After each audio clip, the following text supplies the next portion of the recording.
Thank you all for being here. I know there was a slight mobility and mobilization around the room, so people might be trickling in, and it's right, 5:10. So, Marisol de la Cadena hardly needs an introduction. And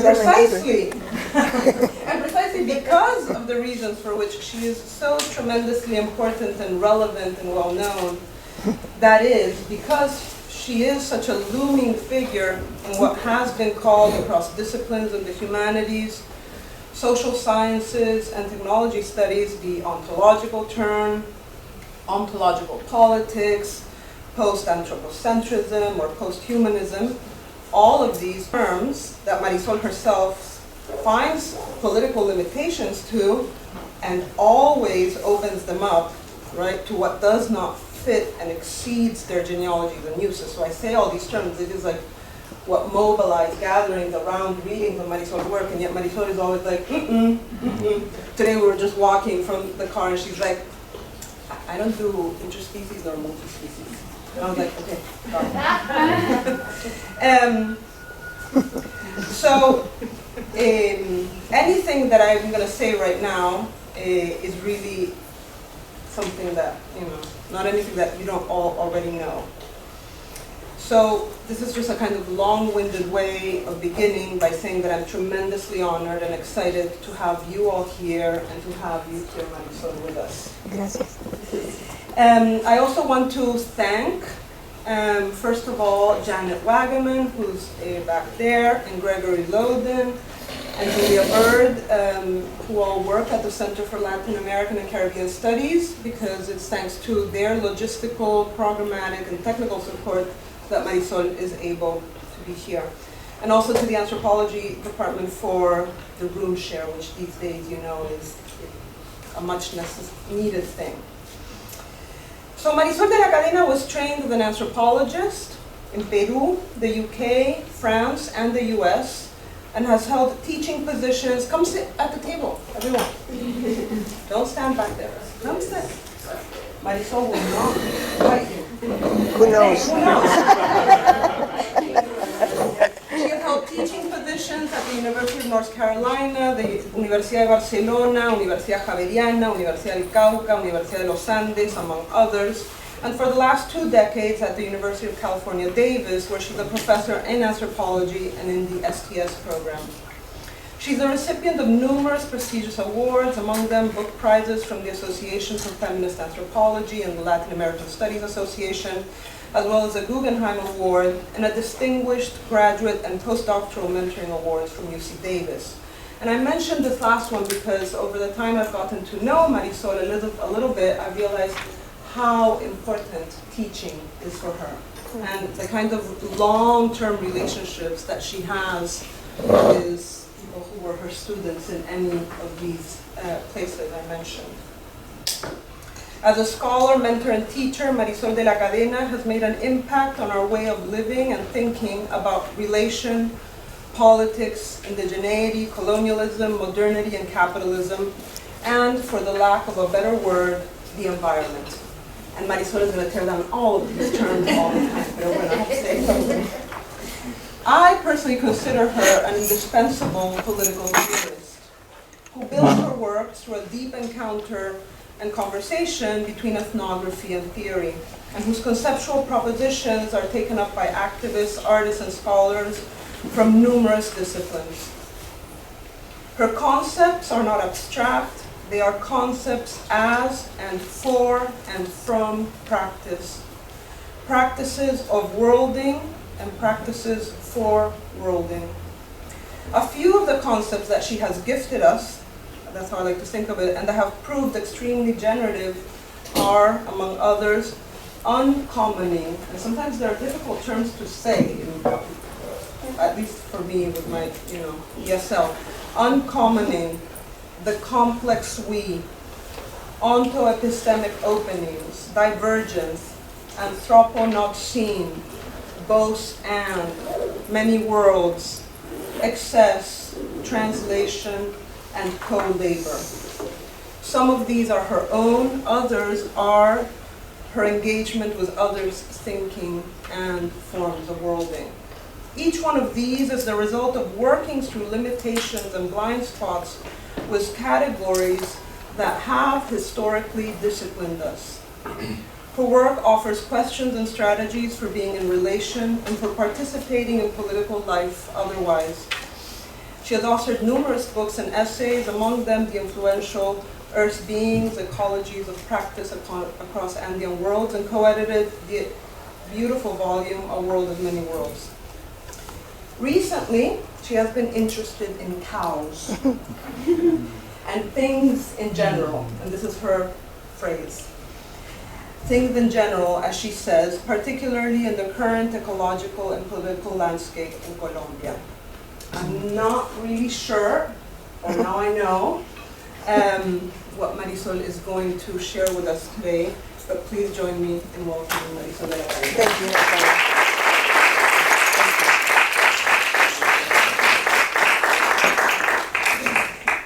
Thank you, Natalia, for the invitation. Thank you, Janet, for helping me. Thanks to everybody that has made this possible. And thank you all for being here. I see friends, old friends, and hopefully new friends. I do take these friendships, intellectual friendships, very deeply. Seriously, I was going to say, but it's a boring word. I take them deeply. I enjoy them. They are fun. So I really thank you very, very much for being here. And what I'm going to read is an already published article. It's an article that I published before giving it as a talk because it was in the middle of the pandemic and I didn't want to Zoom a talk. So this article was published in Andrea Ballesteros and Britt Winterijk's Experimenting with Ethnography book that's supposed to open up view of how we do analysis. And my article in there is the last article. It's called Not Knowing. And not knowing in the presence of is a very important part of the title. In the presence of Mariano and Nazario Turco. These two men mentored me in a new way of thinking. They made me unlearn my academic anthropology and coached me through a way of thinking that for this article I called Not Knowing. In the presence of is Isabel Stenger's term. And to be in the presence of, as I interpret it through her, is to be in a relationship of conversation that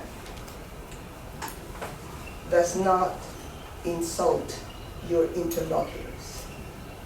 It's a relationship in which one presents oneself as we are and expects the same from the interlocutor. Mariano and Nazario and I were in the presence of each other for many, many years, 10 years. And it was my hope to be able to write with them. I don't know what that would have been like, because Mariano and Nazario didn't write or read. They hardly spoke Spanish. Mariano didn't. Nazario did a little bit. So, but I envisioned some kind of writing together. I don't know how that would happen. But they died before I started writing the book. And writing the book took a lot because I didn't know. So this not knowing comes from really not knowing. Not only what I was going to write about, but how to think what I had been in the presence of through Mariano Nazario. In addition to Mariano Nazario, I am also with the inspiration of some witches. The two that I quote here, these are not all the witches that inspire me, but the two that I quote here are Lucy de Garay and Isabel Stenger's. And I'm going to read Lucy de Garay's and Isabel Stenger's quotation, which you have there. If we keep on speaking the same language together, we're going to reproduce the same history, begin the same old stories all over again. Don't you think so? The same difficulties, the same impossibility of making connections, the same, always the same. That was 1985.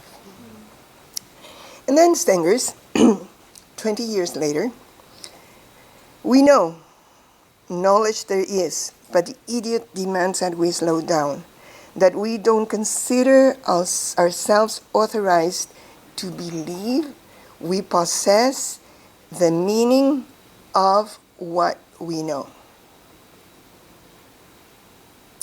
That was in the cosmopolitical proposal. So, with them, I start my reading. I was obliged to not knowing as practice with Mariano and Nazario Turpo, and with here indicates the togetherness that made not knowing a requirement to think ethnographically in their presence, physical or not. Presence is the relation within which not knowing happens, and in my particular case, it includes the three of us. When it's them, it also includes me. There is no separable other in this presence of which I am and was the writer. This paragraph condenses almost all that this talk is going to be about, which includes what preceded it, that is, the book I wrote. I wrote Earth Beings, Ecologies of Practice Across Andean Worlds, motivated by what I considered to be a peasant's archive. Mariano was the peasant, and his archive was a box of assorted documents. Letters, receipts, telegram texts, minutes, flyers, newspapers, clippings, and more recorded what, using my main conceptual grammar at the time, I thought about as long years of peasant struggle against the landowner.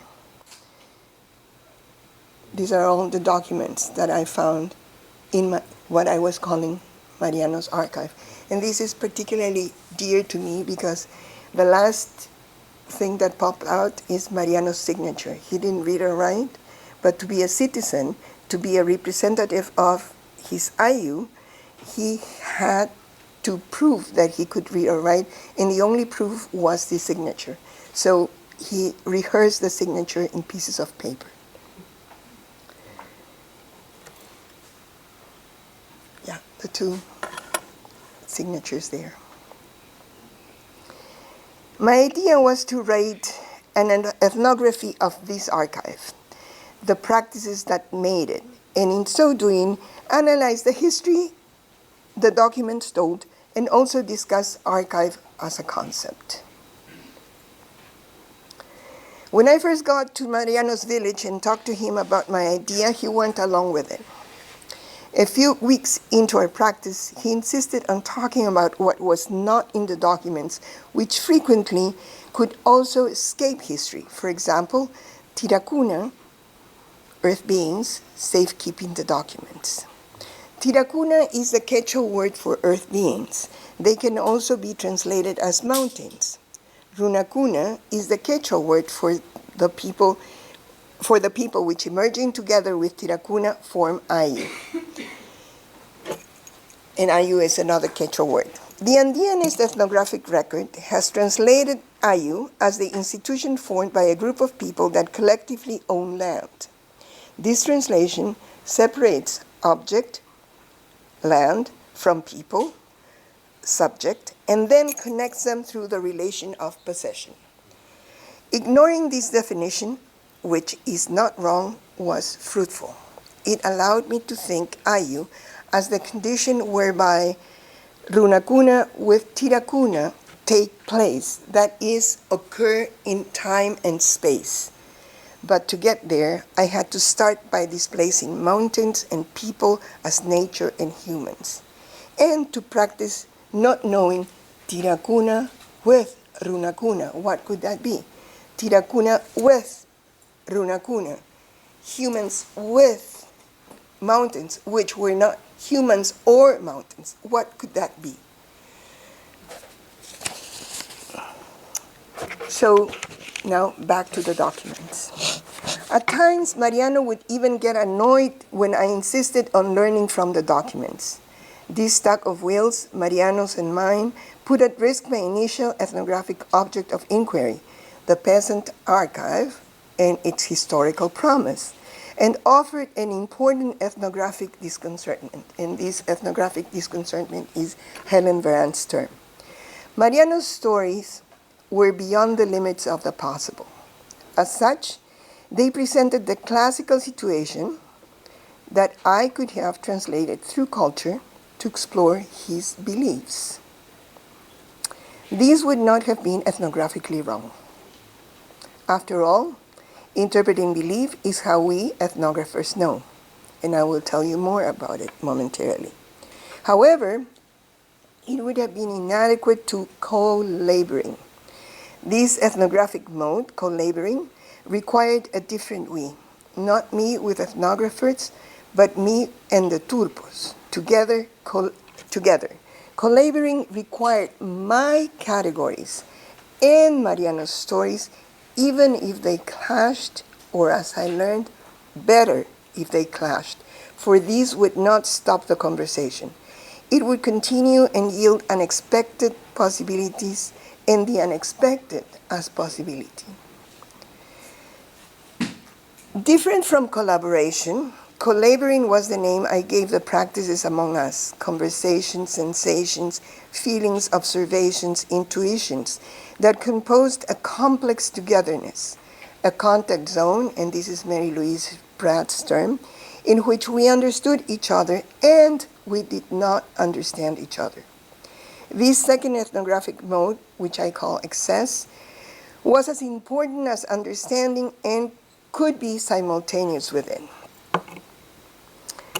Excess, as I use it, draws from Ranajit Guha's concept of limit as, quote, the first thing outside which there is nothing to be found, and the first thing inside which everything is to be found. That's the end of the quote. Excess would thus be that which is outside the limit of what considers itself everything, and therefore unrecognizable within that limit. To get to excess, to sense it, I started with what I had, culture and belief, and sought to displace them. In the anthropological analytical habitus, belief stands for what can be interpreted, because it has meaning, but it cannot be known through empirical evidence because it lacks such.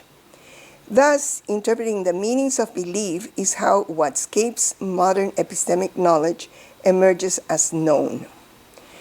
A mirroring move is possible. Not knowing can occupy the place that meanings of belief stands for, thus displacing it analytically and keeping it in view, relationally and as an analytical step to reveal the process. I explain further. An analysis of the meanings of the turpos' beliefs, while adequate to anthropology, would have also left the turpos' practices behind. Such analysis is insufficient to those practices when taken as not only belief, for those practices do and thus are in a way that is not only meanings of beliefs. For example, what do you do or how do you think a narrative that you're told makes what it tells, a form of storytelling that makes the event and place it narrates? What do you do when you ask what something is, and the response is that an answer cannot be provided because the answer would not be that something? What I did was to allow what I was being told to affect my analytical grammar, to make it vulnerable to the turpos' presence and their stories.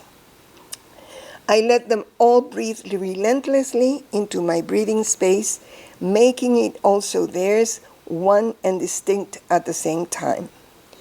In that complex breathing space, my categories were useful and also insufficient, hence exceeded.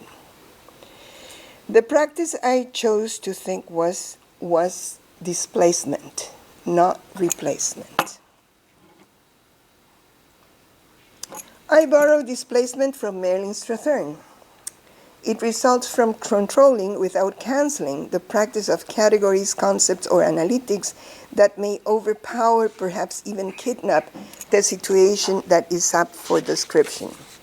Strathern calls what results from this ethnographic practice a better description, one that also indicates the limits of and therefore accesses to the displaced categories or practices which, present yet controlled, cannot further explain away the situation in question, which thus remains always open to a better description without closure.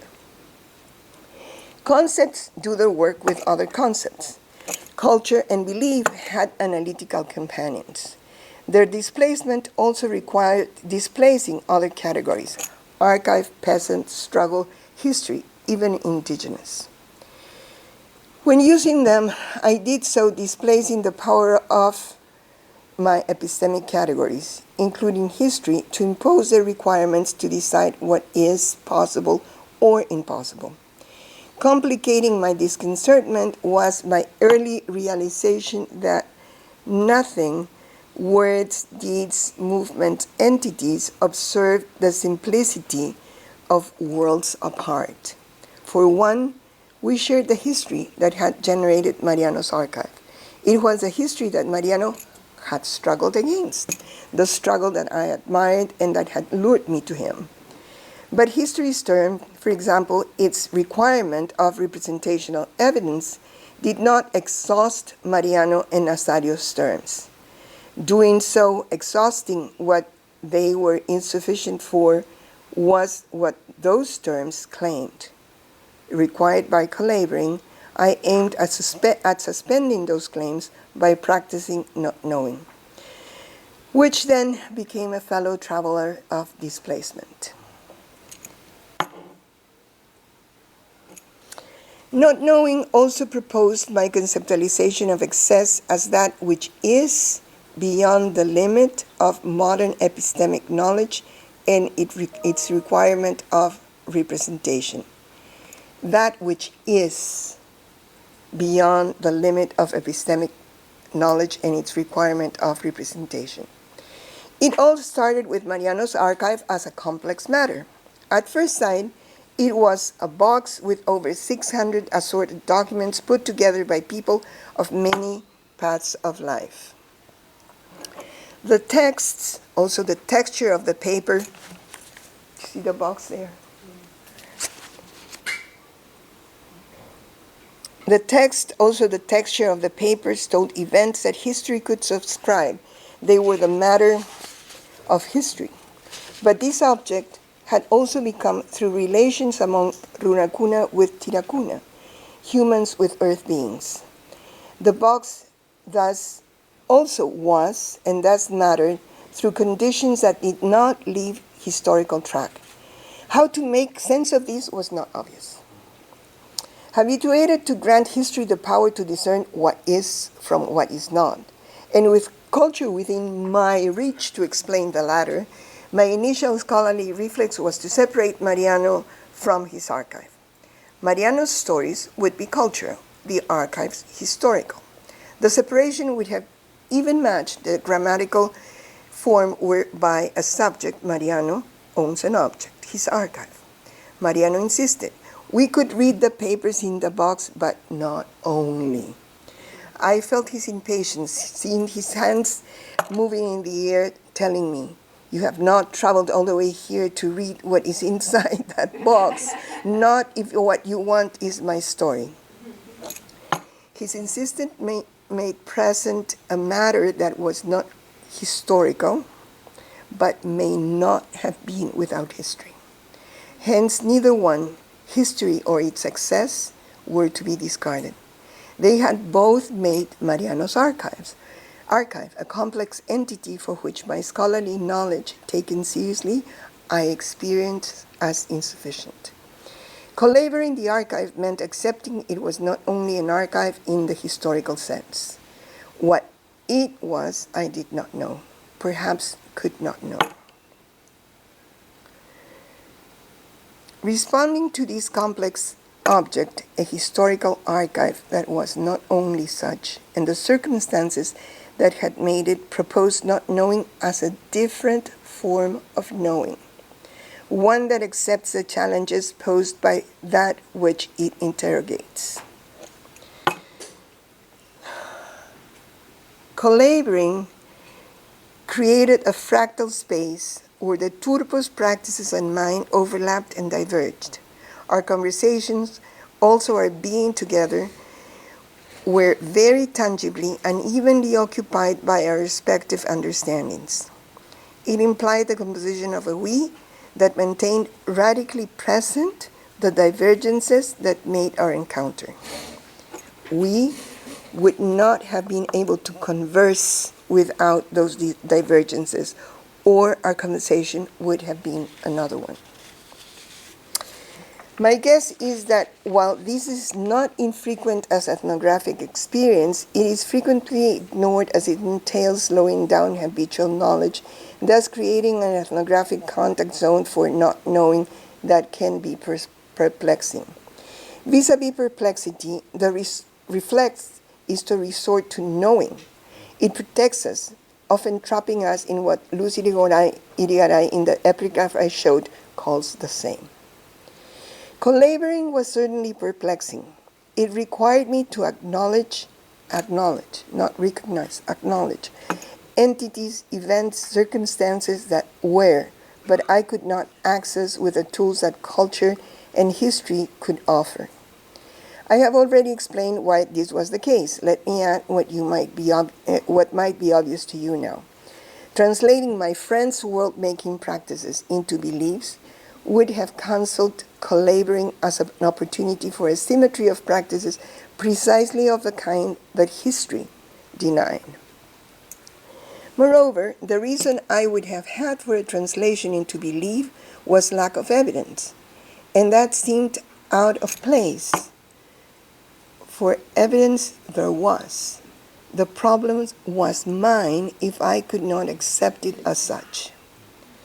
Emphasizing that I was the bearer of the lack, that it was my problem if I could not see, feel, sense what was, for example, evidence, was a classic Nazario move, and he did it humorously. Sometimes he would invent words in Spanish, in his bad Spanish, to mimic what I was saying with my bad Quechua.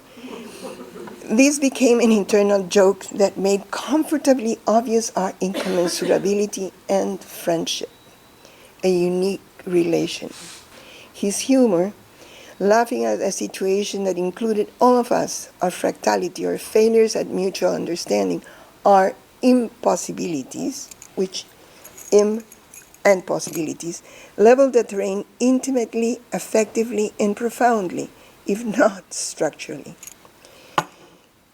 Humor also eased my work into knowing in a different way, controlling the reflex to translate into belief what I found no evidence for, being careful with words as they could make what I uttered, and learning to ask questions as a relation proposed within the shared spaces we occupy. Not knowing does not subtract. On the contrary, it has creative returns. The perplexity it produces may be used to control the habit to exercise what Stenger calls epistemological right. He uses this phrase to refer to statements that know before the experiment has spoken. Translating it to ethnography, it would describe the habit to know better than our interlocutors, sometimes even against what they say do know. It is intriguing to think that the exercise of epistemological right might be more frequent in ethnographic practice than in the experimental sciences. The experiment speaks epistemological language. It is on a par with the researcher. Instead, anthropologists speak culture as analytical language, and as the anthropological adage went, some of our interlocutors have it, but do not speak its analytical language. And when in such relation, what we know is that they believe. This specific epistemological right includes an us-them distinction that also asserts its right to a position of hierarchical command. I think of these as epistemism, the hierarchy-making twin of racism that, unlike the latter, unlike racism, remains uncontested and legitimate. Not knowing challenges this right. It assumes that all statements in such interlocutions may belong to the order of the possible as events yet to emerge within modern knowledge, scientific and non-scientific, or as events that exceed the limits of modern knowledge. Hence, not knowing can help perform onto-epistemic openings. It can be tuned to control the givenness of a notion or an entity or a practice, to then interrogate it as a historical event so as to open possibilities for what this event, now historicized and therefore liberated from onto-epistemic givenness and exclusionary presence, might not contain, while perhaps also being part of it. Take Mariano's archive as the given. Then ask, what made a box with written documents an archive? The answer, to name just a few onto-epistemic conditions, history, the state and its practices, politics and law, the situations these recognize, property, peasants, our scholarly training, yours and mine. Self-occupied by these conditions, I thought the box as Mariano's archive. He, in turn, occupied it in a way that both coincided with and exceeded my conditions, and from this excess he insisted. Tirakuna guarded the box and its papers, which then were with them, like Runakuna were. Because Mariano insisted, and Nazario helped me to attend to his father's insistence excess, I yielded to the possibility that the box, that I had not hesitated to pronounce an archive, could be not only a historical object. I then let the presence of excess, that which was unoccupied by archive and its related material semiotics, affect my practice. And that was not easy. As ethnographic practice, not knowing meets the feminist assumption that knowledges come with the world they make. Donna Haraway is my obvious source of inspiration here. Elaborating on Marilyn Strathern's proposition that anthropology uses relations to explore relations, Haraway also offered that it matters what thoughts think thoughts, what descriptions describe descriptions, what ties. It matters what stories make worlds, what worlds make stories. It matters because, that's the end of Donna's quote, it matters because scholarly knowledges make the worlds they know. Alberto Corsin Jimenez might say, they trap what they perform. They make their similar. This echoes Luz Irigaray's urge in the epigraph I showed. If we repeat the categories that have made our history, even change becomes the same within the same history. Also within the same worldling practices, those that confirm reality through evidence of the empirical kind and impose the same requirement on others. Not knowing has the capacity to practice that requirement and not only, thus suspending the exclusion that the requirement enacts, or at least revealing the process of that exclusion made by that requirement. Not knowing as ethnographic practice knows in divergence with what Luz Irigaray calls the same, knows in divergence with what Luz Irigaray terms the same, and escapes it as imposition while being with it.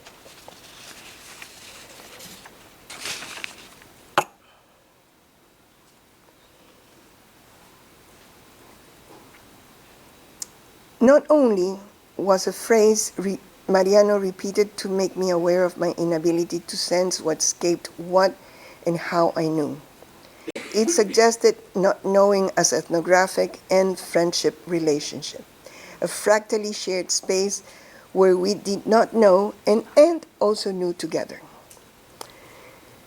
Not knowing and not only are fellow travelers of what Merlin-Strathern called negativities. That is the mode of analysis she used to take into consideration the absence in Hagen, her Melanesian fieldwork site, of certain categories and use such categorical absence to, in her words, create contrasts with our own language and affect her analysis. Absences, she said, and I quote, create spaces that our analysis lacks and can be used to stop ourselves thinking about the world in certain ways. That's the end of the quote. I also use absences to affect our conceptual language, or my conceptual language. But I wish to do something else, perhaps more prosaic. My use of negativities, and particularly not only, wants to indicate that epistemic assertions make presences, for example, nature, that may, the conditional here is important, may, that may include the ontological denial, sometimes benevolent, yet always imperative of what exceeds them. The practice of these assertions, which I call ontopistemic, can make absent and impossible what does not fit them, while also creating tolerable analytical room for those excesses, for example, through culture.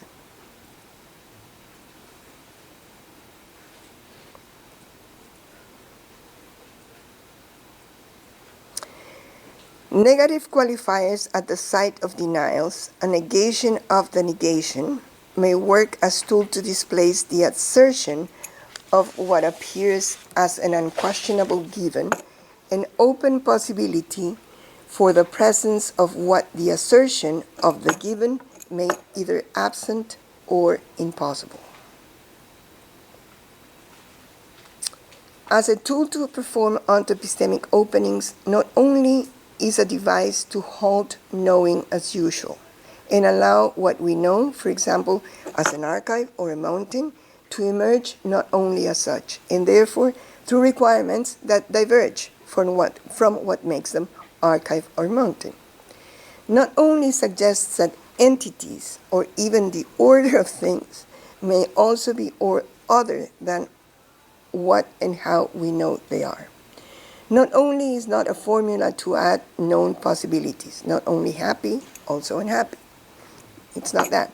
Or to make a list of things, or to denote conditions that combine into being something else. For example, not only black, also white, and thus mulatto. Rather, not only opens room, not only opens room for presences that could challenge what we know, the ways we know it, and even suggest our impossibility of knowing without such impossibility canceling those presences. For not only allows entities to fold into and exceed each other, like Ausangate, the mountain and earth being whose overlaps and mutual excesses make me think. Allowing for complex incommensurability not only shares in the vocation of Merlin-Strathern's partial connections, yet in addition to stating that anything can be connected with anything else, not only also wants to push against the historical ontopistemic impossibility of some connections. In that sense, not only proposes what John Law calls both and situations, yet not necessarily to replace either or, rather to displace them. For example, not only works with Mariano's archive as a historical object, and it also pushes against the impossibility of earth beings guarding it, both making the object that is a historical archive and not only. In this specific sense, not only recognizes the empirical that history needs and works to open it up towards a divergent mode, which is not abstract theory, yet can become with it. Thus, not only arrests the analytical urge embedded in the practice of history that wants to cancel the eventfulness of relations, practices, and entities that are not through the empirical conditions that modern epistemology currently requires in order to abstract knowledge from the objects it tests. Allowing for divergence from modern epistemic knowledge while also being with it not only positively asserts incompleteness. Thus, this ethnographic tool for onto-epistemic openings also closes. It closes the prospect of notions, ambitions, and desires for completeness that may drive, for example, our anxious ethnographic data collection. I don't have enough. I have to have more. And it also calls attention to practices and also the practice of notions that demand completeness. For example, the forces that translate into singularity what Moll calls, Anne-Marie Moll calls multiple. Considering these forces, one of the tasks of not only is to make of singularity an ambiguous condition. Not only might unsettle the imposition of singularity over multiplicity while maintaining its possibility.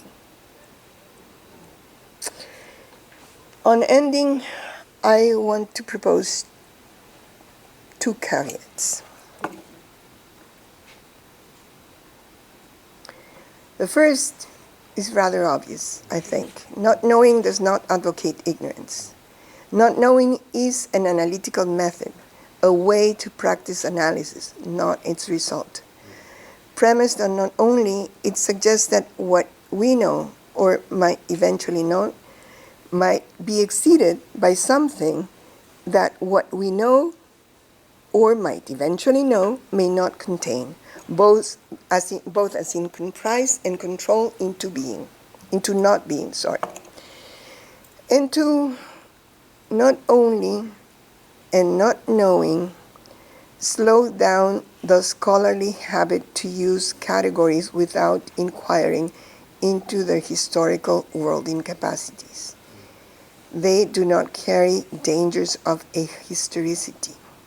On the contrary, they have a keen eye on the historical they want to suspend. So now, because this is a method, I want to offer some suggestions to not know that worked for me. These are only suggestions, and these worked for me. First, these are in no order. I'll just identify the presences you want to think, feel with. These may include what you're intimate with, your most cherished concepts and ideas. Locate, if possible, where they are coming from and what other concepts and ideas they may come with. In my case, that was archive, peasant struggle, indigenous struggles. This is like opening a black box and encountering a mess inside. Open archive, open peasant struggle. Do not organize that mess. Just treat it as an entangled piece of yarn. Touch the knots, get familiar with them, but do not try to untangle them. Just touch the connections they make. They may lead to presences you do not know. At least that happened to me.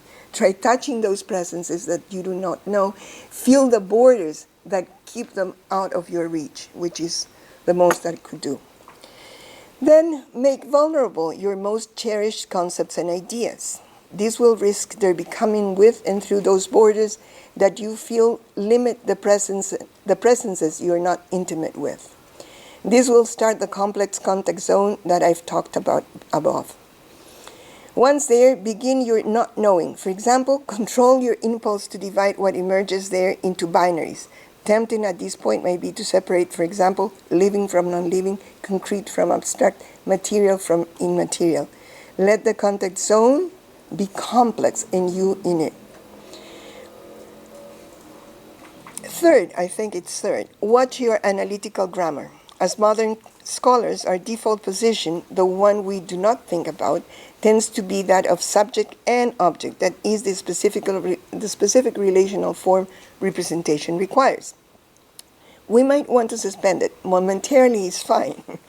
To think through the presences we collabor with. Are they expressing another relational form? This was not only Mariano Nazario, this was also Strathern breathing in my neck, right? Are they expressing another relational form? Be ready to be agrammatical. Use a plural noun along with a verb that denotes singularity. Another worlds is possible, for example. Invent words, not knowing and not only may require.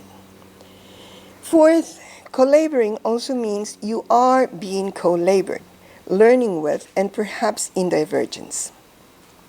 This makes fieldwork about us as well, a complex us that includes what exceeds it. Collaborating also places fieldwork always in the here and now of the presences it works with. The field is wherever those presences make you work, think, and feel.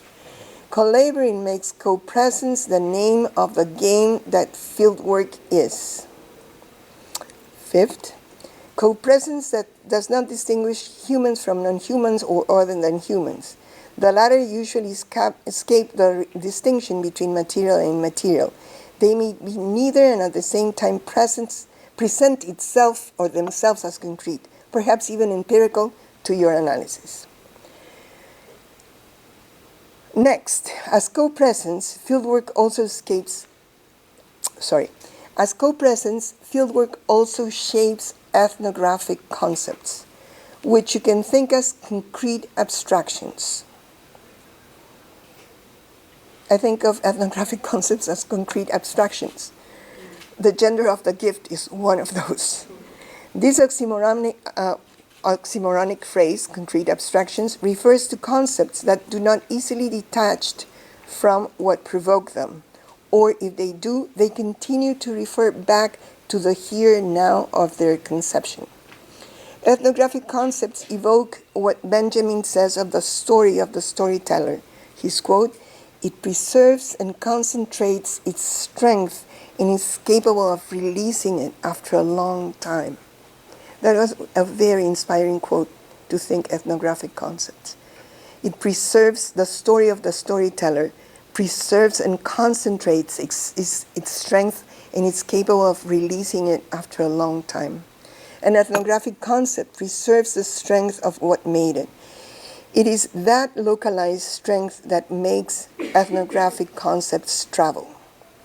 And finally, not knowing does not want to make better knowledge nor to prove wrong the knowledge from which it diverges. It can work with them without becoming them. It insists on not only as refrain. Both not knowing and not only are tools to hopefully make alliances in and across divergence. That's it.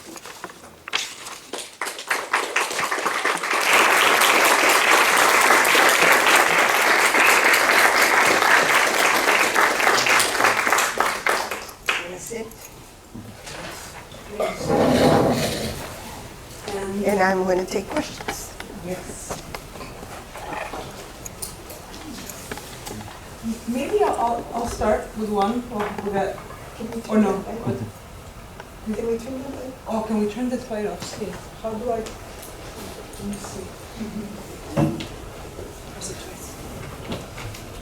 Is that better? See, thank you so much, Marisol, for that, for sharing that work that is dense.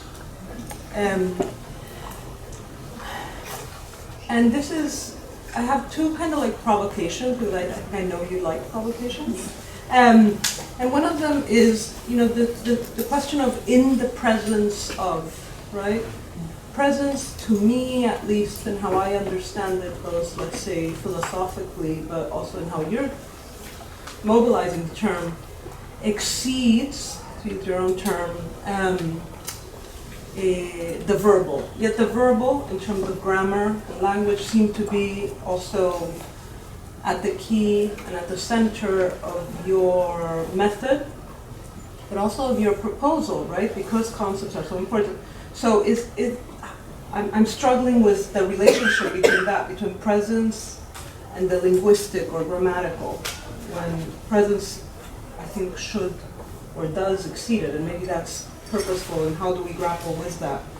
And the other is about your choice to retain the ontological and the epistemic or epistemological as modern categories, even as you've complicated the question and where you've usually been placed as like part of the ontological turn or the term of ontological politics. Like you retain those two concepts, and I'd just like to hear your choice of that, because one could say that what would be to have concepts in excess of, and who's not knowing can invent other terms for that.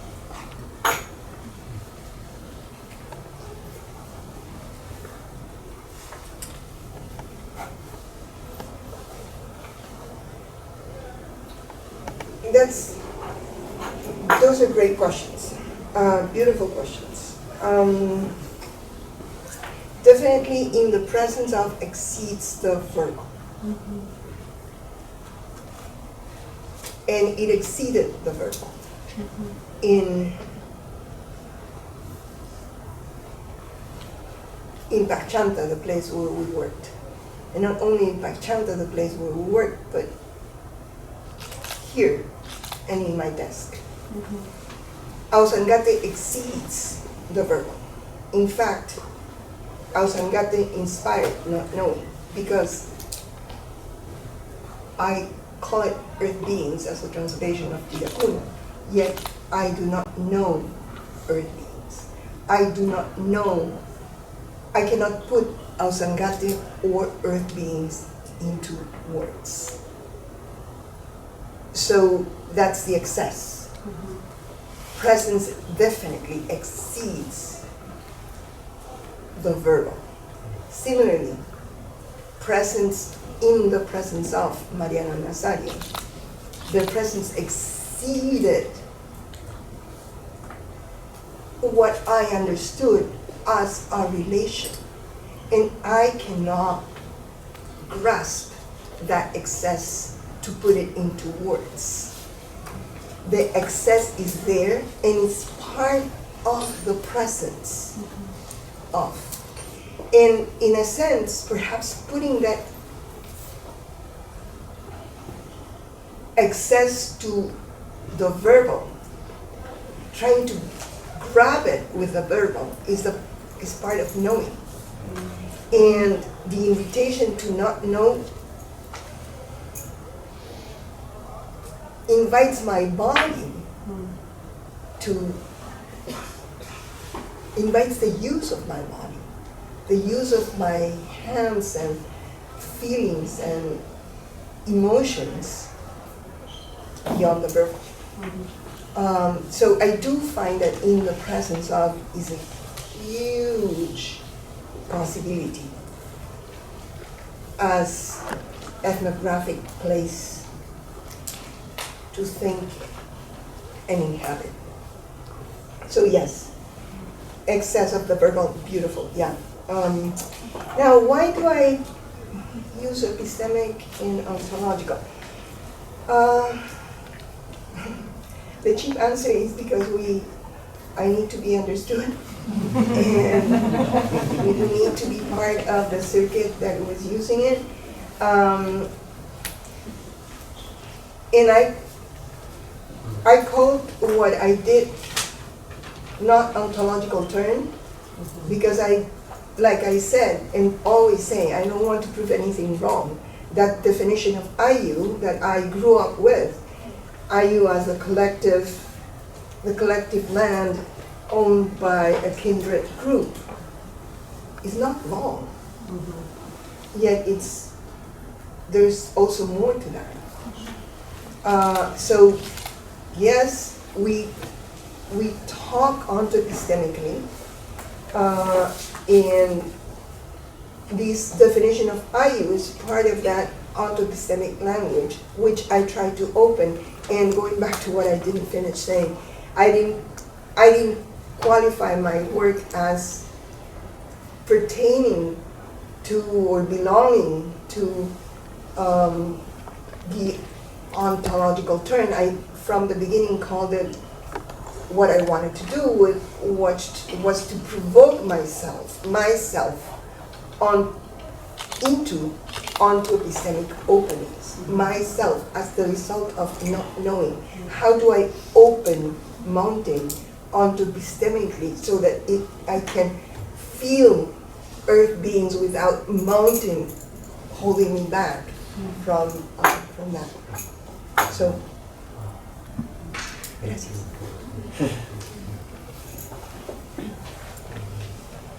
Questions, comments? Great. Off track. I think the initial question I was going to ask was actually a less articulate version of Natalia's first question. But where you just landed kind of brings me to another form of that question, which is about writing, but it's also about, which is about language, right? When we write, we fix things in a way despite our best efforts or because of them. I think because of them often. We need to be heard and communicated. And so I appreciate so much how you are pushing at the edges of our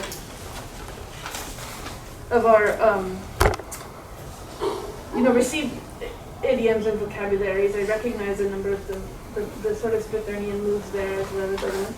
And I wonder, thinking methodologically, I love how you ended, giving us some sort of ways to do this. I wonder if you could talk us through a little bit how you are reopening your own work through this. Because partly this talk is staged as a relation to your prior writing, right?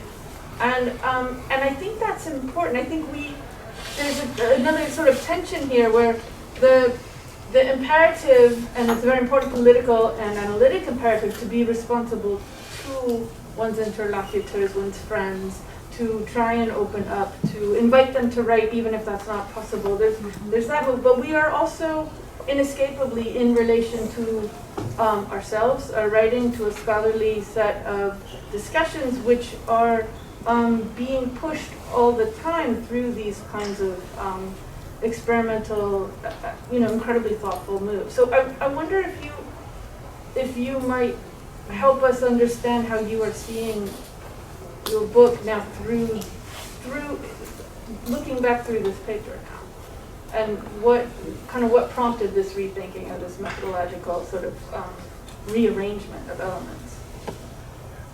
Thanks, Doreen.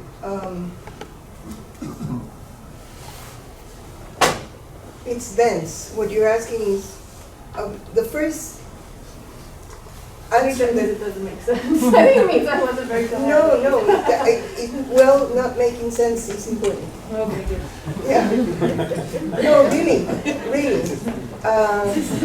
It's asking. It's thinking as you're asking. The first thing that I want to say is that with this piece, I wanted to go back to the book and say, this book is not about them. Mm-hmm. It is about us as well. Us in a complex relationship. And that's where I also went to the idea of the complex we. Mariano and Nazario and myself crafted a complex we. And by complex we, I mean that relation in which we overlapped and exceeded each other, that cancels the us-them possibility of anthropology or invitation of anthropology. With the complex we, I cannot separate myself from them. And I cannot write from a we position, a we ethnographers position. So those are ones of the things that I am rewriting because I think that your question is about rewriting. How do you rewrite yourself? This is how I'm rewriting not only myself, but ourselves here. And not only for anthropology, but for all of us that think indigenous them, right? Since indigenous, since its inception, it's about us, right? There's no indigenous without us. It's the work of colonialism that made it them and us. And then the work of anthropology that made it an identifiable and knowable them and an identifiable and knower us, right? So how do I rewrite myself by, that's one of the, what emerges is that it's not them, it's an impossible separation. One of the problems that I've had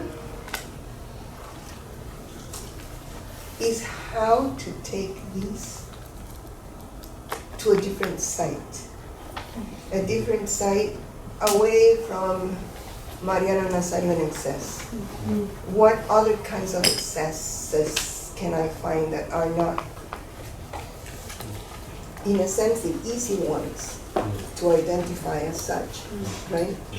And that's partly what I'm trying to do with my work on cows, where I'm not finding excesses, but I do find ways in which the categories that we know can be explored and opened up, and I'm doing with them what Natalia said at the beginning that I do with these received notions. So, ontopistemic openings for cow, how do you perform them?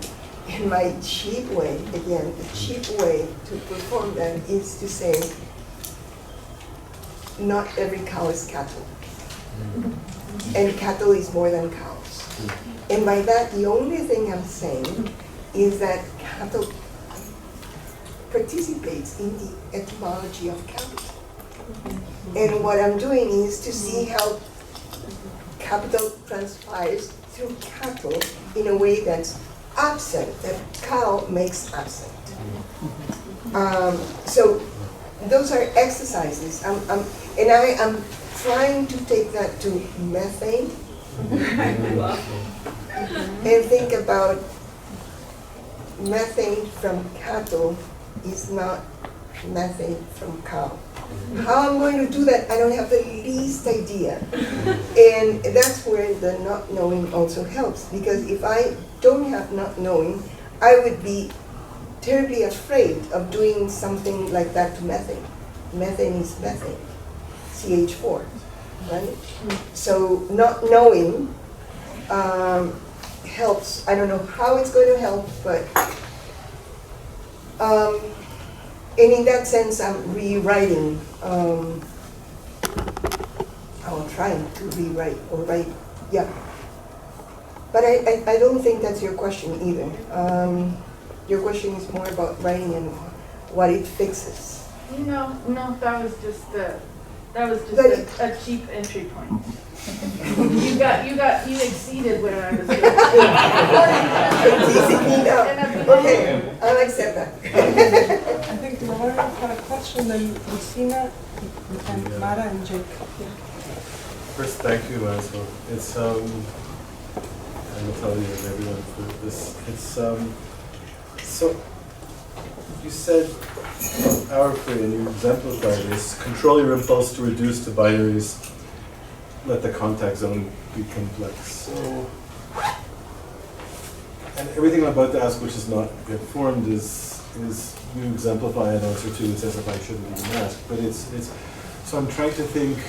I'm going to frame it cheaply, but that's the way in. I'm going to think, okay, what is the place of the simple in your thought? I suppose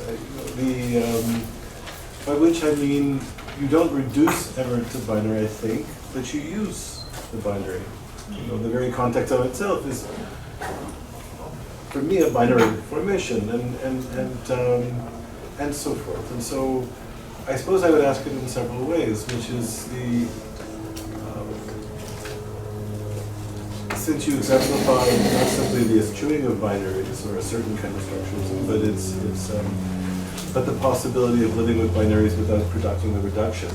What are the grounds of non-reduction, I suppose? I don't think it's about cleansing one's language of binaries, as if one could. And so it goes back to the first fallacy. The second is, I'm imagining a scene in which, let's call it a commensurability. A scene where, against or in with all expectation, one wants, because this talk is instructive and wise, one wants to aspire to the not only, but all I seem to get is the completeness, the satisfaction of we understand each other. There is a we. I want it to be more complex than it is. I don't trust anything because of all the power that's demanding of me this commensuration. But for the moment, I want to say, what do I do with such moments which appear or threaten something like the simple? Something like an understanding which is not haunted or enlivened by multiplicity. That could just be a dream. I'm going to go home tonight and dream of methane, but this is also what I kind of. I think then finally, but it's less interesting. I think about the history of pressure in anthropology on the concept of belief or the use of beliefs. Rodney Needham, most notably in religious studies, Wilfred Cantwell Smith and onwards, but Byron Good in my own small world, where there's a sense that belief for all of the, for a lot of important reasons, but also rising to your own critique. So there have been earlier efforts to try to imagine a method in anthropology and ethos outside of the presumptions of belief.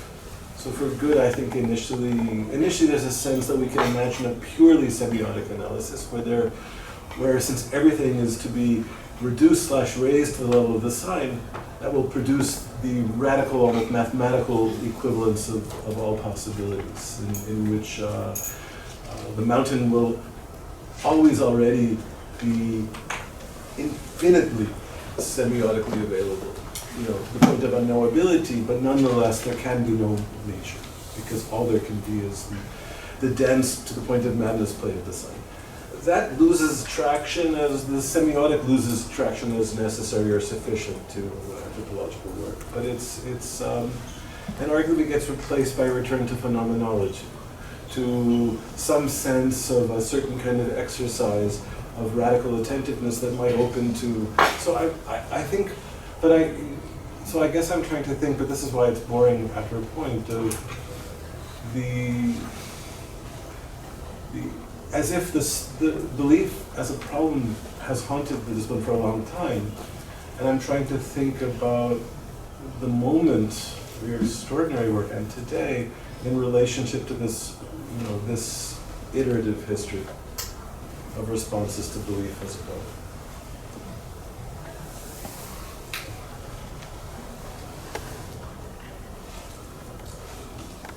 I don't know if that's the most interesting. I agree that anthropology can be boring, but it is not boring.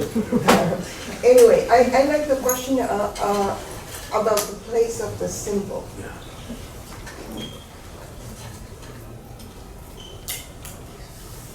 And I want to answer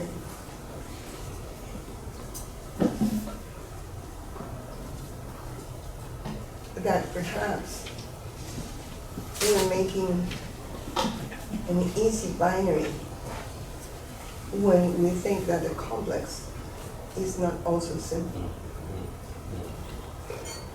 Or it is a historical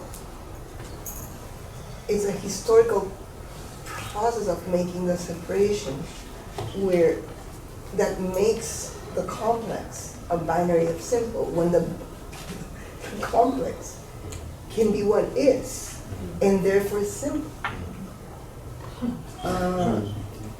So that's the immediate thought that comes as a response to a conversation, not as an answer. but as a response that wants to engage with the conversation. Of course, about belief, of course, I totally recognize that I grab that because it's also that. It's the ways in which the conversation in anthropology has been entangled in processes that have made of belief something dense and beautiful and important, but also something very simple and something that they have, right? And that's what I want to talk about. It's not because outside of anthropology, that is what anthropology is about. It explains how they believe. And located in the Andes, environmentalists share the idea that they believe and that we have to respect their beliefs, and we are great liberal citizens and great leftists because we side with their beliefs and we respect them, and we're going to confront the forces of evil respecting their beliefs. So that is the conflict in which I am, right? And yes, that simplifies the ways, the genealogy of belief in anthropology, which I don't think is simple. I mean, it's not a boring question, Lawrence. You know it's not boring also. But I think what to do. That's it. Thank you. And thank you for being here. It means a lot to me. You too, Corey. You, Lucina? Who? Lucina back there. Okay. Hi, thank you so much for the talk. So I wanted to ask you something about this idea/experience of the epistemic opening as the work or self-transformation that you have to go through.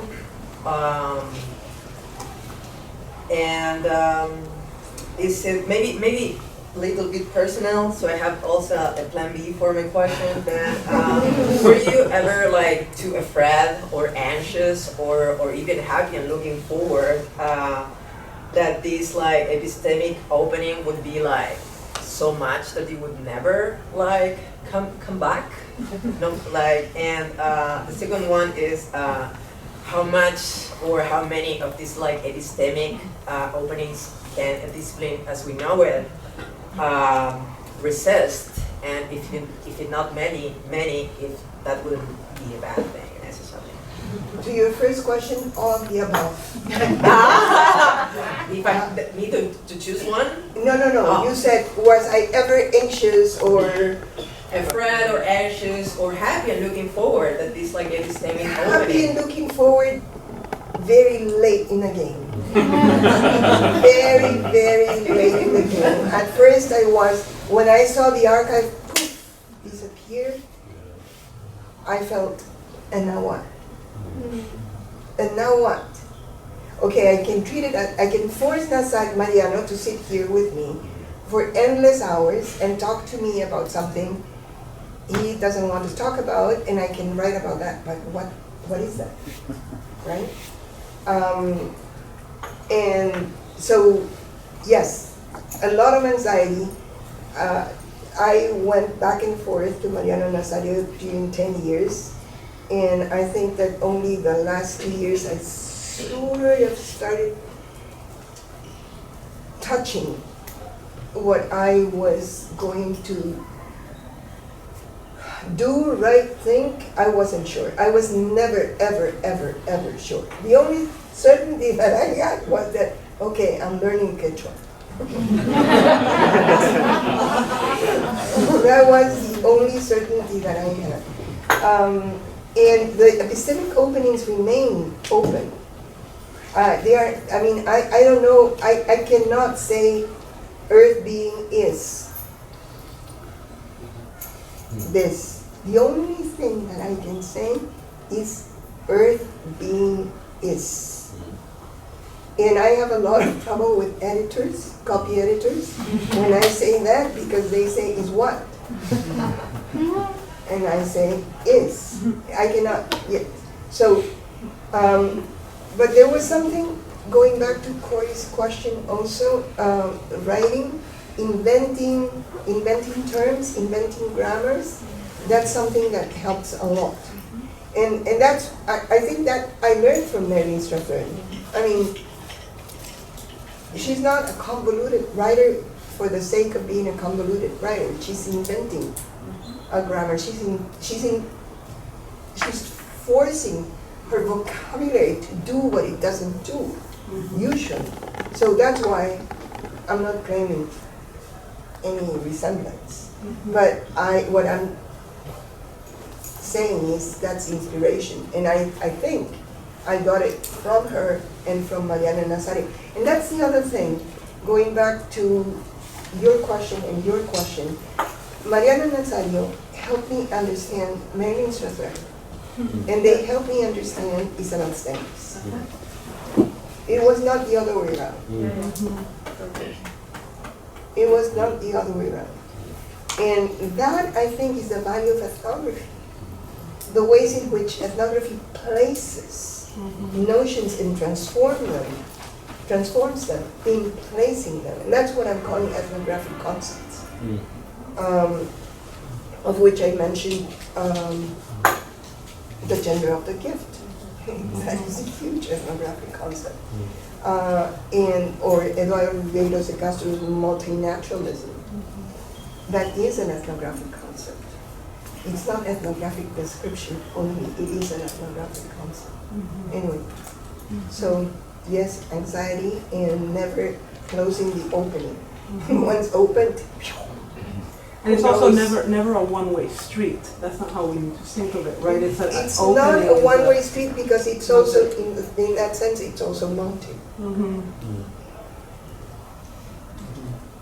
And maybe that undoes or complicates my relation, my simplified relation in that talk with the notion of belief, because I'm not saying that, I'm saying, I don't know how to say it now, but I just had an idea and lost it. But being also mountain and earth being prevents me from saying belief in the simple sense. I don't know. I'll think about it. That's a great question. Yeah, there was a question from Mara, I think, or Jake, and then we're going to have. Thank you for I don't know your name. beautiful and generative talk. I felt my brain stretching as you were speaking, and I just really appreciate that. I have a small question about one of your suggestions at the end of the talk, where you asked us to slow down the scholarly habit of using categories without inquiring into their worldly capacities. And in a talk in which it felt like you were choosing every single word so carefully, I wanted to ask you about the slow down in that sentence, and whether you are suggesting slow down as a permanent stance or slow down on the way to stopping, and why one or the other. Maybe both. Really, slow down as a permanent stance and stopping. It goes back to Stenger's first quote, that we should not assume that we own the meaning of what we know. And so that stops knowing or stops the practice of knowing as usual and slows it down. So it does both. And you're absolutely right that I choose every word very carefully. And that's part of Earth Beings also. I chose not everywhere, obviously, but many. The grammatical composition of the book, took me a lot of time. And that's part of the process of slowing down, So slowing down is everywhere, in a sense. It slows down thought, it slows down even my answer here. Really. And also my not wanting to give answers and to engage in responses as relation as well. So that's why not just stop. That's not just, but there's some stopping also.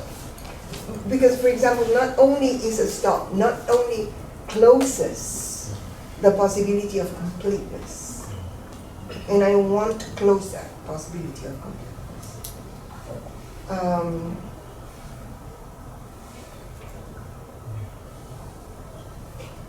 I do want to close it. Yeah. Why? That's a long.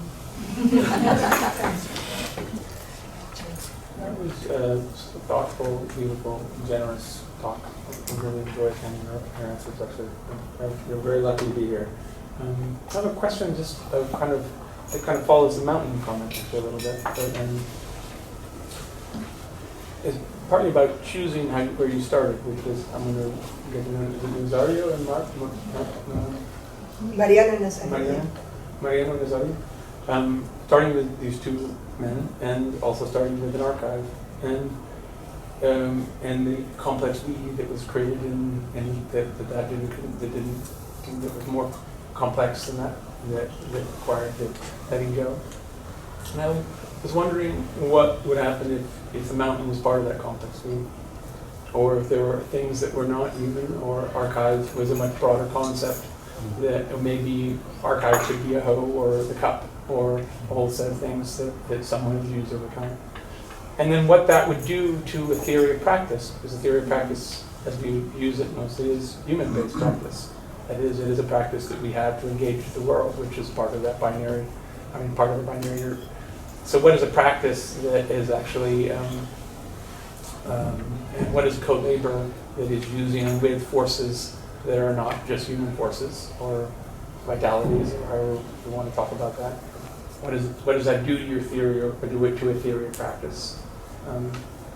Because practice is getting us out of a representational mode into grounded materialism, but you so often, or almost always, a human materiality that is the agent of the story, then a laboring from that perspective of human action, human force, human motivation.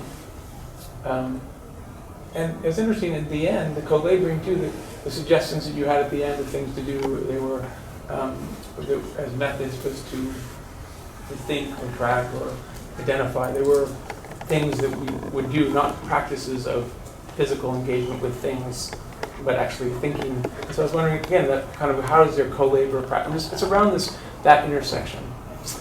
That kind of brought me a little bit back to Nazario and Mariano, and where you started, which was why you came, which is in their complex we that they feel in some way different than what you feel.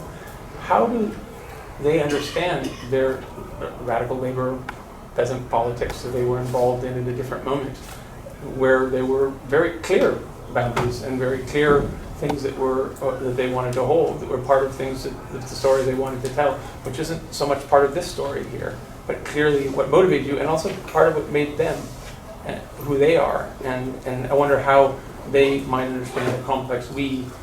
Are there moments where they want to hold on to that what you call the complex yarn or ball that you put aside, that they don't want to put aside, or there's that background story that was your launching point, but what about for them? Do they hold it and move? Do they want to hold or insist on that in some way that's different than the way you approach it here? Thanks, Jake. That's great.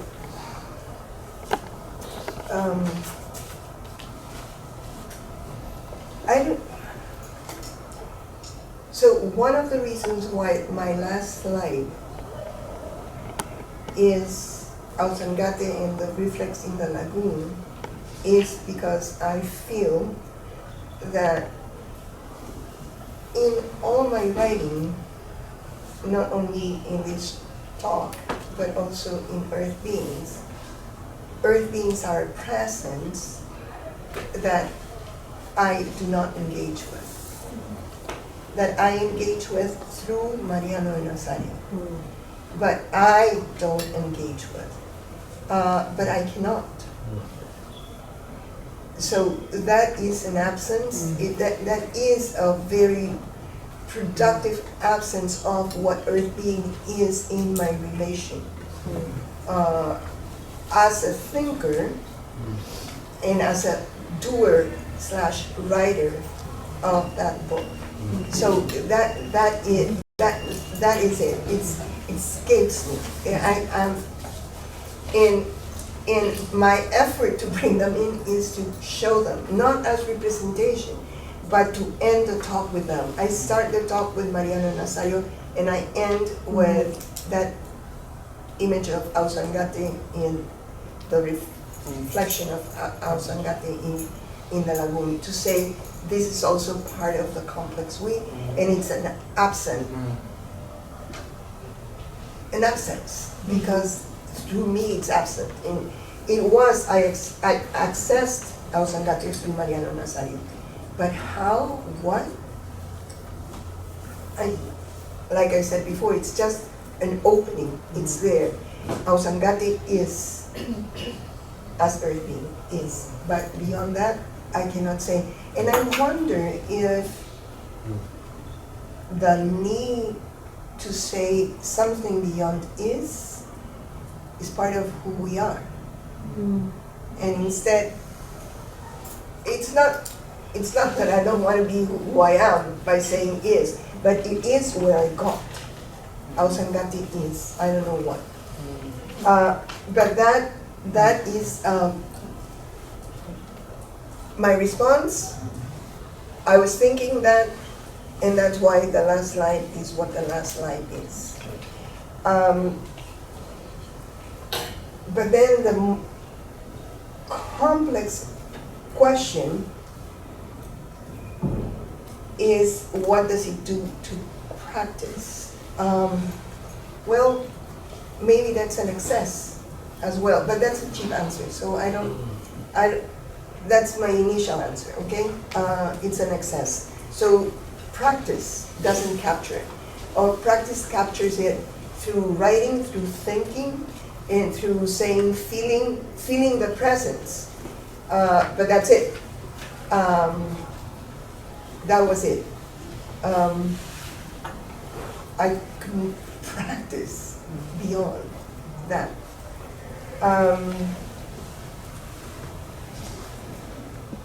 And then, I don't know how you phrase that, but, okay, no, before that. So not just human forces. I can access an earthquake as not just human force, but I cannot access earth being as not just human force. Even though I heard Mariano and Nazario telling me all the time the landlord was powerful and Ausangate is powerful. Powerful was not the word, it's my translation. But I didn't know what that power meant. So more than human forces can be, I can think about nature through that, but I cannot think earth being through that. But maybe I could do some explanation, some explanation of description of how that would happen. But then the other part was, I just wrote Peasant Struggle, and you were talking to me about Mariano and Nazario as through who they also were, which is, I don't think peasants would. I started with your word, right? Yes, that would be us. Yes, but they definitely, confronting the landowner was Mariano's life. confronting the landowner and making IU possible again, making this Tirakuna with Lunacuna event possible again, which the hacendado threatened. So the hacendado threatened what we call land and threatened relations of livelihood, not of livelihood, relations of life. So it was a confrontation. It was a confrontation for life, and but that confrontation for life was also immersed in this excess, was part of this excess that our words, or my vocabulary when I arrived there, was totally and absolutely insufficient to grasp, and that's what I had to, I don't know, live with for many, many years until I said, okay, I don't know. So why don't I think? I don't know. Anyway, but thanks. And thanks for coming. Beautiful.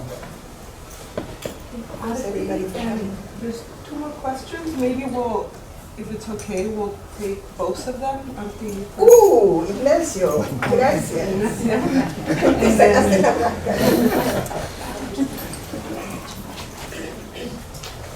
Thank you. It's just an extraordinary talk, and I just learned so much from reading you and teaching your students and seeing that excitement and encountering it. So it's really wonderful to listen to you, and also to everyone else. It's a really great conversation. Your last response is really, it's wonderful, because I was thinking a question that you actually responded to, and I don't know if I still need to ask it, but I do. I want to just hear your thought on this, which is that belief for the anthropologist is a deeply protective thing. If I can sequester a phenomenon as somebody else's belief, then I am not vulnerable to that phenomenon.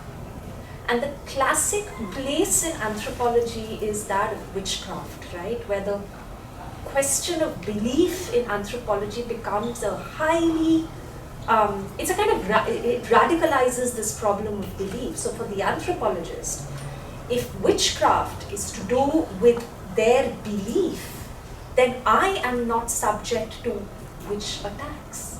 And if one reads which everyone here has done, the kind of debates in anthropology around this problem of witchcraft, the unsaid over there is always this problem, right, of this, which is, am I vulnerable in and onto epistemic moment?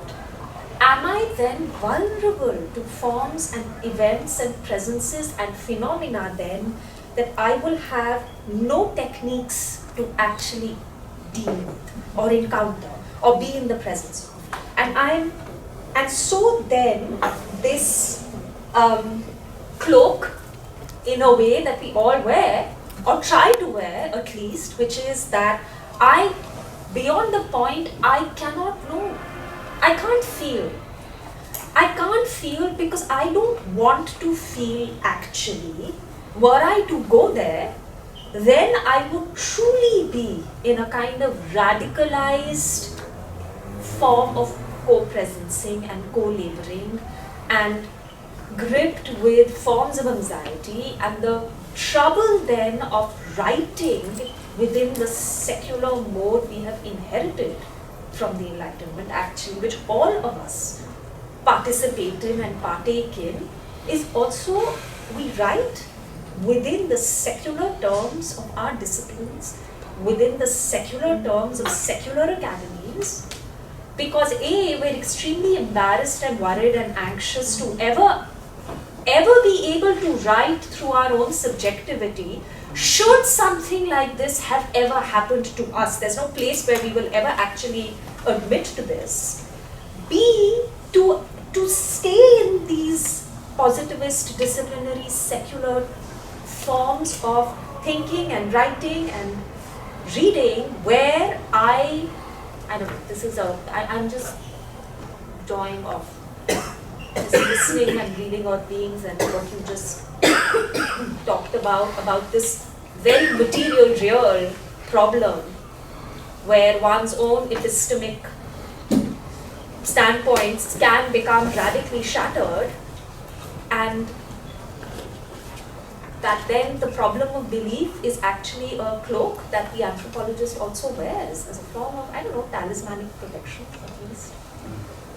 I love that question, that comment. And it reminds me of a moment in Davis when I was talking to Len in Strathern about not knowing what I read about belief. And she said, but belief is the way in which we know, which translates into what you're saying. If we know, we're not vulnerable. We know that, which is not us. So knowing makes the distance, right? I mean, obviously, knowing is reason.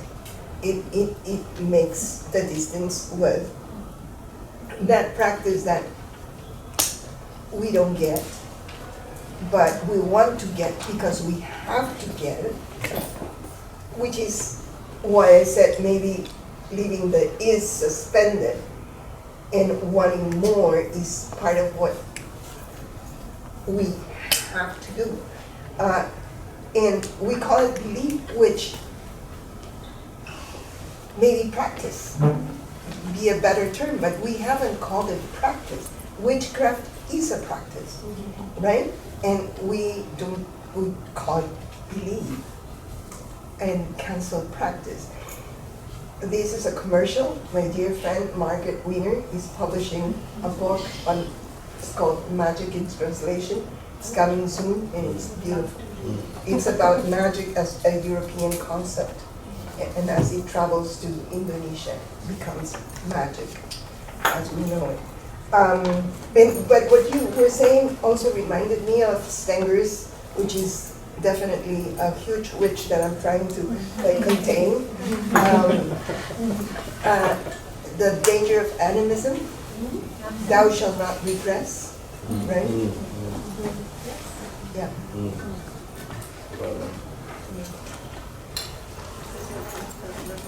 Do you have? I don't mind. Okay. Yeah. So there's I'm learning a lot here. I'm loving it. Ignacio, and then Tiffany had a question. It's always a delight to hear you, Marisol. And I admire your work for a long time.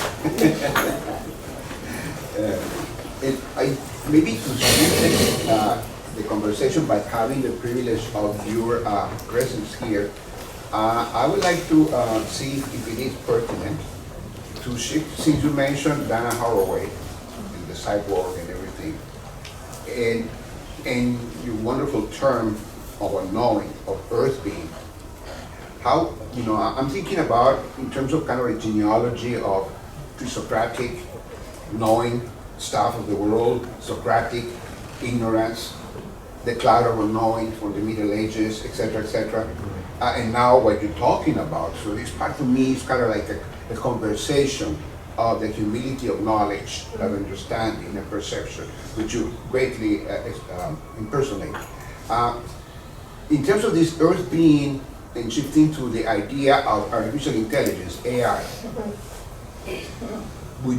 how would you converse with is that an earth being? What is that?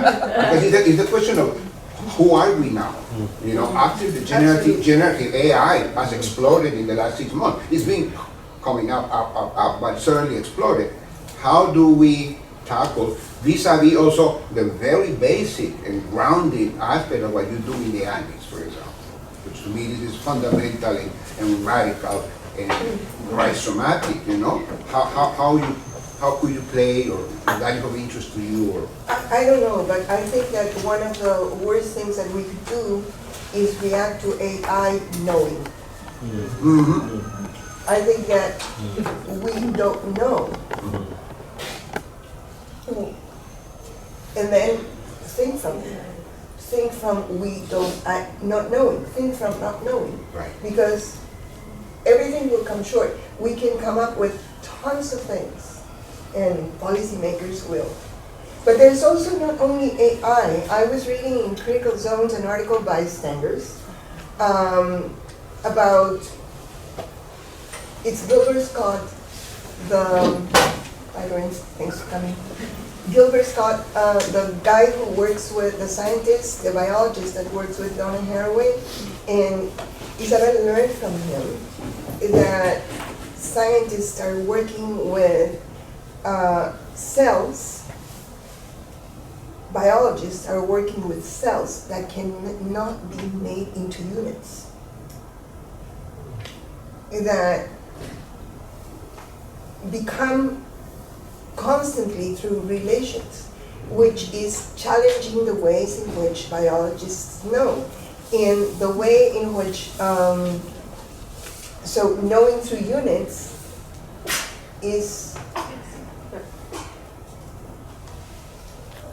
in a sense, a way of knowing, but also obsolete. And the relation to these forms of life that do not respond to unitization provokes a not knowing relationship with, between cells and scientists in labs. So, and of course I've paraphrased very poorly the article, but that's also a challenge for me. How do I think not knowing beyond what we term radical difference in relation to the other? And I think that one of the things that we can think about is through complex we's, think of others in many different ways. Through complex we, think of others in many different ways. Always through complex we, not the other that separates, that is separated from the we. But yeah, to your responding to your question, how do I not know AI? That would be, what kinds of notions, practices do I have to suspend to not know AI? Because I think that not knowing AI is a way to produce some kind of relationship with AI that will be different from the usual. Absolutely. Yeah. Or maybe we don't even want to grant it, the not knowing. That would be me. Porque I'm just so scared. That's true. Would that be an Political Earth sense. being? No. Okay, that's what I wanted to hear. No. And we're going to end with this question. Okay, so thank you very much for your research. Your book, Earth Beings, has been important for me. Thank you for that. I wanted to understand better what you're saying about your relationship with being able to know Asangate as an Earth being. So my question is, does your not saying, it's impossible for me to know Asangate, I couldn't know, I couldn't engage, I can't and don't engage with Asangate as an Earth being. Does that come from a idea that that you're not born into this cosmology?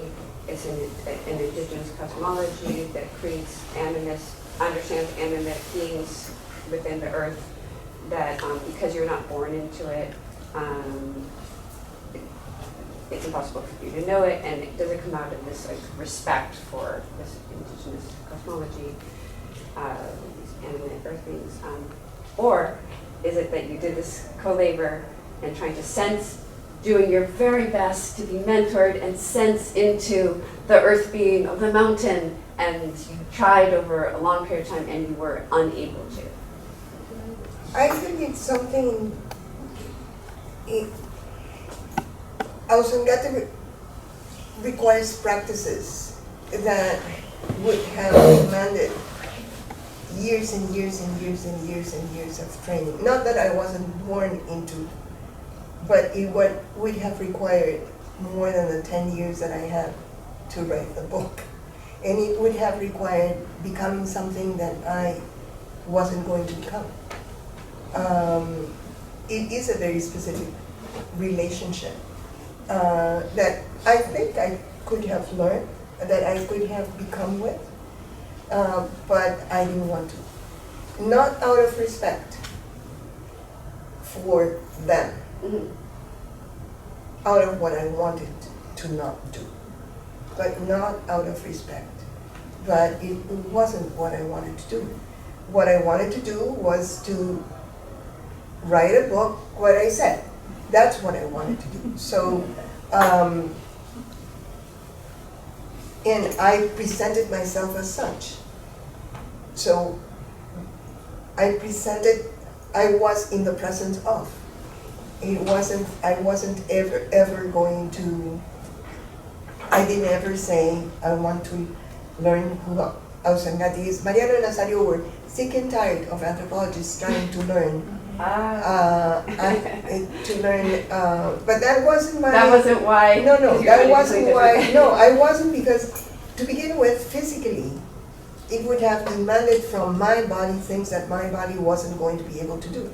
I mean, this is 5,000 meters above sea level. I don't know how many feet that is. It would have required a training, a permanence, a becoming with, that I think I could have done, but I didn't want to. Mariano Nazario had a word for anthropologists that wanted to become chamanes andinos, which is they become activosos, which in Spanish means they do too many things. Activosos was a word that doesn't exist in Spanish, right? And that's what they do. And so yes, that was part of one of the humorous events or things that we. So I don't think it was impossible for me. I didn't want to, and it's not. For example, it's not that I wasn't born into, because Nazario's brother, Benito, could know Ausangate. He couldn't know Ausangate. Ausangate didn't want him. So who knows, maybe Ausangate might not have wanted him. But it wasn't out of respect, that is tolerance, that is top-down. It was, I didn't want to. Just like Mariano didn't want to read the documents with me. Thank you so much, Marisol. Thank you so much.